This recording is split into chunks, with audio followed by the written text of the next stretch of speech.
Imagine pulling off a heist so perfectly orchestrated, so outrageously bold, that it leaves the world speechless, and the criminals vanished without a trace. This isn't Hollywood. These are real-life heists masterminds who outwitted alarms, guards, governments, and sometimes even common sense. Billions stolen. No gunshots fired. No bodies left behind. Just a whisper in history and a trail gone cold. Today, we're counting down the top 10 greatest heists in history and, most importantly, how the thieves actually got away with it. Let us kick off with two insane real-life missions that feel more Mission Impossible than actual events. Ready to break into the vault? Act number 10, the Isabella Stewart Gardner Museum heist. Value stolen. $500 million, escape method, disguises, deception, and zero leads. It was the early morning after St. Patrick's Day. 1990. Two men dressed as Boston police officers rang the buzzer at the side entrance of the Isabella Stewart Gardner Museum. "We received a report of a disturbance," one of them said. The security guard, tired, young, and confused, buzzed them in. Big mistake. Within minutes, both guards were handcuffed in the basement. The fake cops weren't cops at all. They were thieves with a plan so detailed. It's been studied by the FBI for over 30 years. Over the next 81 minutes, the men casually strolled through the museum, cutting Rembrandts, Vermeers, and Degas paintings out of their frames. They even took a rare Chinese bronze finial. Total take, over $500 million. Captured? Never. No alarms were triggered. No fingerprints ever matched. And despite a $10 million reward, not a single piece has been recovered. How did they get away? The leading theory: it was an inside job. But no one has ever been arrested. One of the guards who let them in, he had a history of letting friends into the museum after hours. He even opened the side door against protocol 30 minutes before the heist move FBI believes may have been a signal. Still, nothing concrete. To this day, empty frames still hang on the walls of the museum, a silent reminder of the greatest art heist in American history. Number 9, the Banco Central heist. Value stolen, $70 million in cash. Escape method: underground tunnels straight into the vault. This one sounds straight out of a comic book. In 2005, a group of criminals in Fortaleza, Brazil, rented a house 2 blocks away from the Banco Central. Over the next 3 months, they posed as landscapers and ran a fake grass business. Meanwhile, underground, they were digging a 260-foot tunnel, reinforced with wood and equipped with lights and ventilation. That tunnel led directly beneath the bank's vault. On a quiet weekend in August, the crew cut through 3 feet of reinforced concrete, entered the vault, and stole more than 3 tons of Brazilian currency worth over $70 million USD. No alarms. No alerts. It wasn't discovered until Monday morning, when employees opened the vault and found a gaping hole where the floor used to be. By then, the thieves were long gone. Brazilian authorities later arrested some suspects, but the full amount of the money, most of it was never recovered. The ringleader, Antonio Jusavan, was eventually caught, but many of his accomplices vanished with millions. The heist was so clean, so well planned, that even international police praised its audacity. Some even compared it to Ocean's 11, minus the tuxedos. 2 heists. One involved manipulating trust and exploiting a sleepy night shift. The other required engineering genius and months of covert planning. But both, they got away. What does it take to rob a bank, a museum, or a government and never be caught? In the next part, we'll break into a London vault like no one else ever did, and uncover a New York heist that was literally too heavy to carry. Number 8, the Hatton Garden heist. Value stolen, over $20 million. Escape method: elderly thieves. Holiday timing and a hole in the wall. Easter weekend, 2015, while most of London was enjoying their long holiday break. A group of aging men, some in their 60s and 70s, were crawling into a vault beneath London's Diamond District. The target: Hatton Garden safe deposit. This wasn't a smash and grab, it was a retirement job. For professional criminals, the group later dubbed the Bad Grandpas broke in over a 4-day period during a time when the entire building was shut for the holiday. On their first attempt, they triggered an alarm and had to flee. Most would have given up. They came back the next night, and the night after that. They used a diamond-tipped industrial drill to bore a 20-inch hole through the concrete wall of the vault. The space was just big enough for one man to crawl through and start emptying deposit boxes. Over 70 boxes were cracked open, with loot ranging from diamonds, cash, gold bars, to rare heirlooms. The value is estimated at $20 to $30 million, though some victims claimed it was more. They weren't flashy. No explosions, no violence, just patience, tools, and old-school grit. How did they get away? They almost did. The gang left behind almost no evidence, but surveillance caught their getaway van. After weeks of investigation, police identified the crew through wiretaps and painstaking detective work. In the end, most were arrested, but over $10 million was never recovered. One member of the crew, Brian Reeder, then 76 years old, was known as the Master for his decades in the London underworld. Even during trial, many considered them folk heroes. To this day, it's remembered as Britain's most audacious and oddly charming heist. Number 7. The Lufthansa heist, value stolen, $6 million. Escape method: mafia silence, swift execution, and cold-blooded cleanup. December 11, 1978, JFK Airport, New York, a quiet night at the Lufthansa cargo building. Inside, millions in untraceable cash and jewelry flown in from Germany and stored temporarily for delivery to banks. What happened next would become the stuff of legend. At 3:12 a.m., 6 armed men entered the building with detailed inside knowledge, thanks to a tip from an airport worker tied to the mob. In under an hour, they neutralized guards, grabbed $5 million in cash and $875,000 in jewelry, and vanished into the freezing New York night. No shots fired. No alarms tripped. It was flawless. But what followed was darker than the heist itself. The mastermind was Jimmy Burke, an Irish-American associate of the Lucchese crime family, portrayed by Robert De Niro in Goodfellas. After the heist, Burke feared someone would talk, so he systematically eliminated nearly everyone involved. Bodies began turning up in cars, dumpsters, and rivers. Those who weren't killed went underground. Only one man, Louis Werner, the airport insider, was ever convicted. The rest, either dead, disappeared, or too afraid to speak. FBI agents worked the case for decades. The loot was never found.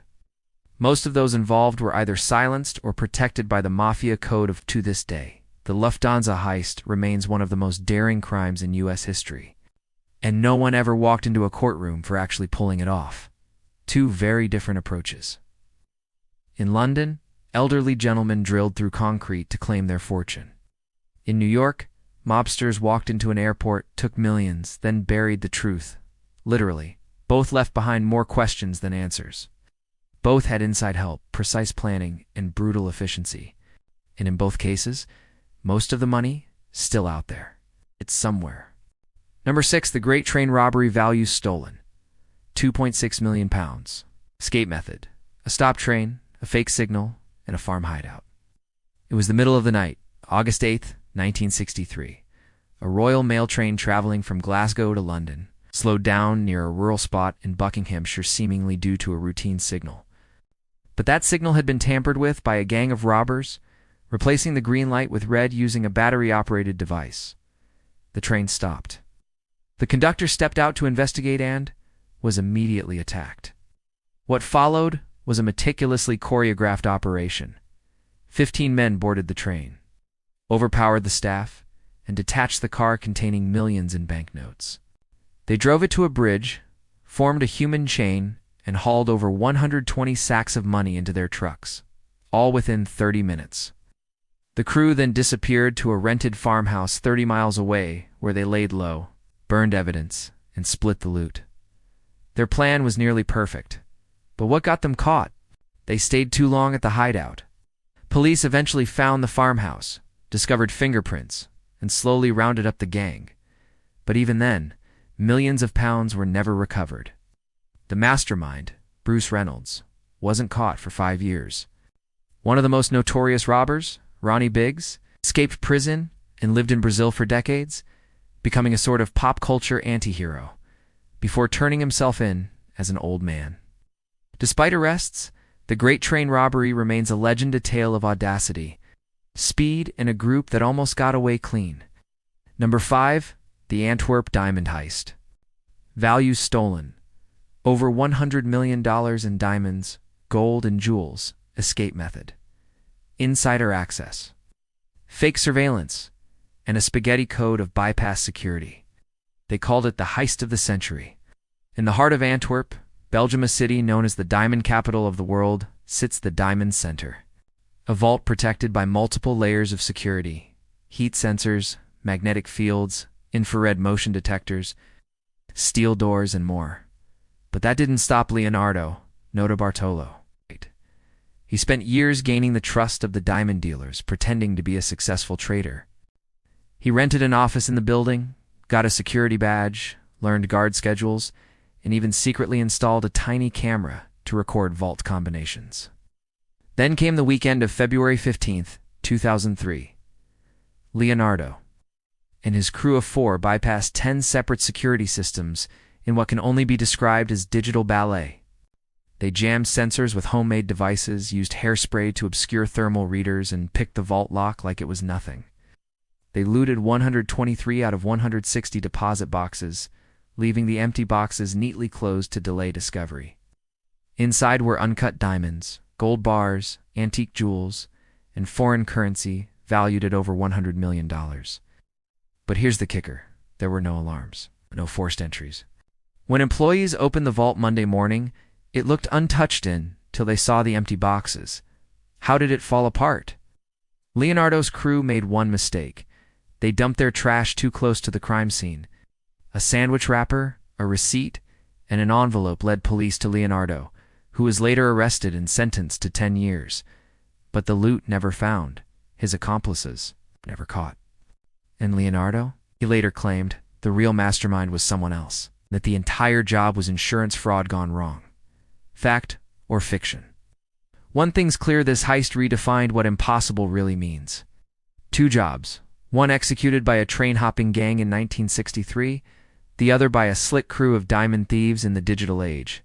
Both used timing, deception, and just the right amount of arrogance. One stayed in the shadows too long. The other made one slip up in the daylight. But both got further than most criminals ever dream. Number 4. The Dar es Salaam Bank Heist. Value stolen. $282 million in U.S. cash. Escape method. No alarms. No violence. And not a single trace. In July 2007, employees arrived at the Dar es Salaam Bank in central Baghdad and immediately knew something was wrong. The doors were locked from the inside, and the vault containing nearly $300 million in U.S. currency was wide open. The cash? Gone. The security guards? Gone too. At first, authorities thought it was a robbery involving armed militants, but there were no signs of forced entry, no broken locks, no gunfire, no alarms. As the investigation unfolded, it became clear. This was an inside job. 3 guards who worked the overnight shift had disappeared, along with $282 million in cash. And these weren't petty criminals. They were part of a larger web of corruption.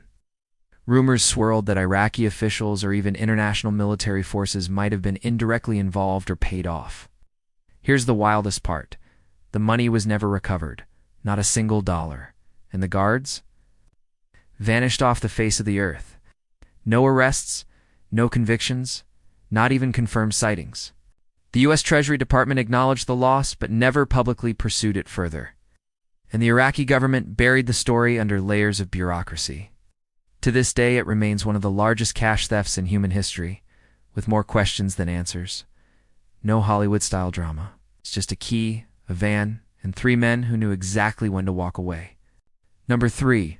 The British Bank of the Middle East heist. Value stolen. Estimated $150 million in gold. Jewels and foreign currency. Escape method. War zone cover, explosives, and political protection. Sometimes the perfect heist needs the perfect distraction. In 1976, Lebanon was in the middle of a brutal civil war. Chaos reigned. Foreign governments were evacuating, and no one was watching the banks. That's when a team of Palestinian Liberation Organization, linked operatives, made their move. They took over a building adjacent to the British Bank of the Middle East. then spent days blasting a hole through the wall into the bank's vault. The Civil War meant no police, no military, and no response. They worked undisturbed, stared. Inside, they found more than they could have dreamed of. Gold bars, precious gems, Swiss watches, and foreign currency, all stored for elite clients who thought their money was safer in Beirut than anywhere else. They brought in expert locksmiths from Europe, and it took them 2 full days to crack open over 400 safe boxes.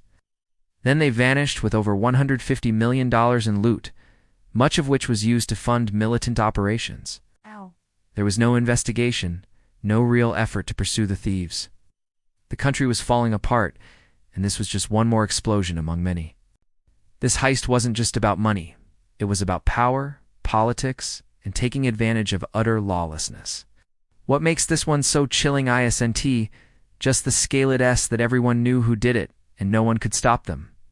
2 heists. One done in silence, where the only sound was a vault door swinging open. The other, in the middle of a war, with explosives as the alarm clock. One vanished into the shadows of a broken government. The other hidden behind a conflict that swallowed all accountability. In both cases, the systems meant to protect the money simply weren't there. Number 2, the Knightsbridge security deposit robbery, value stolen. £60 million escape method, a fake customer, a locked vault, and a charming criminal. It all started with a man in a nice suit. On July 27, 1987, an Italian playboy named Valerio Vice walked into the Knightsbridge Safe Deposit Center in London. Claiming he wanted to rent a box, he was polite, calm, he even chatted up the manager. Once inside the vault, he pulled out a gun. An accomplice joined him. They overpowered the staff, put up a temporarily closed sign on the front door, and calmly let in the rest of their gang. What followed was one of the boldest daytime robberies in British history. For hours, the team cracked open over 100 safe deposit boxes, stuffing cash, jewels, and gold into duffel bags. Then they walked out the front door and disappeared into London's traffic.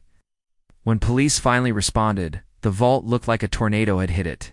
There were no alarms, no camera footage, and no clear leads. But Vice made one mistake. He left a fingerprint. Police eventually identified him and found out he had pulled off over 50 robberies back in Italy. He fled to South America but returned to the UK to collect a Ferrari and was immediately arrested. Even after being imprisoned, Vice continued living like a king, writing memoirs, hosting interviews, and even getting special privileges behind bars.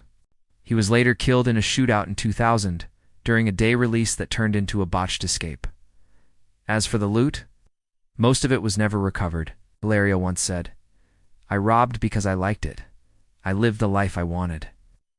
And for a while, he did brilliantly, boldly, and without fear. Number 1, the Central Bank of Iraq robbery, value stolen, $1 billion. Escape method, a handwritten note. It's from the president himself. You read that right? In March 2003, just a day before the U.S. invasion of Iraq, Saddam Hussein walked into the Central Bank of Iraq and handed over a handwritten note. It authorized the withdrawal of $1 billion in U.S. dollars, and his son, Qusay Hussein, arrived shortly after with trucks. Bank officials complied. They loaded up pallets of shrink-wrapped $100 bills and carted it out under military escort. In total, $1 billion in cash vanished overnight. This wasn't a heist in the traditional sense. There were no weapons, no masks, no alarms. But make no mistake, it was theft at the highest level. The U.S. military eventually found about $650 million hidden behind the walls of one of Saddam's palaces. The rest? Still missing? To this day, the central bank robbery of 2003 remains the largest bank heist in history. It didn't require tools or blueprints, just absolute power and a signature. They weren't just after money, they wanted to beat the system, outsmart the world. From war-torn capitals to polished vaults in the heart of London, these heists remind us that sometimes the real danger doesn't come from guns or violence, but from patience, precision, and perfect timing. And in many of these cases, the money was never found, the thieves never caught, and the legend still alive. Which shocked you the most? What would you do if you stumbled upon millions in unmarked bills? No strings attached. Let us know in the comments below. And hey, don't try this at home, but do hit like, subscribe, and turn on that notification bell for more top 10s that make your jaw drop. See you in the next one.